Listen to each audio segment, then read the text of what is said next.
one of the things that I encourage students to do is to develop their own voice.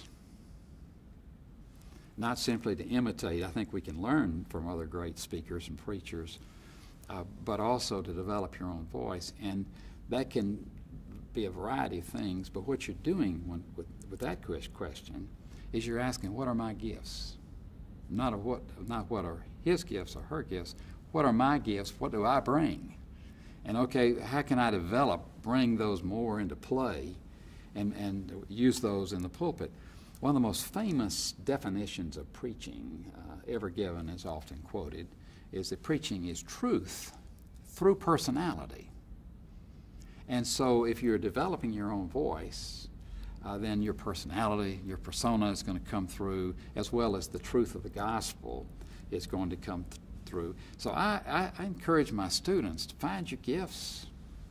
Help one another find those gifts. And when they preach in front of the class, which I, by the way, try to keep from being an intimidating experience, try to make it as positive as possible.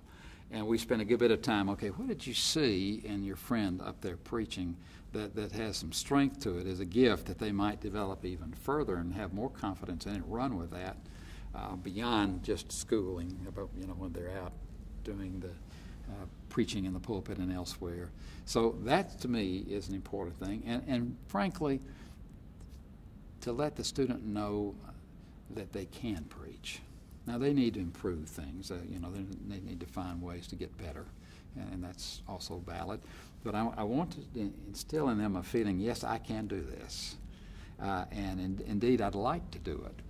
And I encourage them to look forward to preaching a sermon, and not simply to see how quick they can get through and sit down, but rather to get into the sermon. And if there's some places in the sermon that they have prepared that they really like, I want them to look forward to those moments when they're preaching and really brighten up and speak those moments.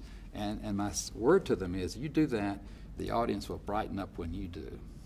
And particularly things you're interested in and you've been turned on by, they likely will be turned on in a similar fashion. And I've seen some good results from that. Both women, by the way, I have a good many women students, and men. I also have African American as well as Caucasian students who bring their own traditions to bear, but who do so in some delightful ways that make a difference. I really want to invest in students.